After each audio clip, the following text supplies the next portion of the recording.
ascending order versus descending order.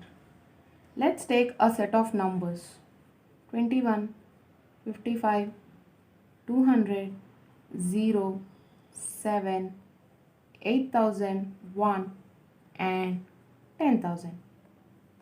Let's understand what ascending order is.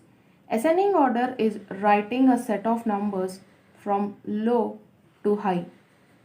So let's arrange our example in ascending order 0, 7, 21, 55, 200, 8001 and 10,000. And descending order is as simple as that. It's just the reverse of ascending order, which means writing the set of numbers from high to low. So let's write the descending order of a set of numbers. Now it's 10,000, 8001, 200, 55, 21, 7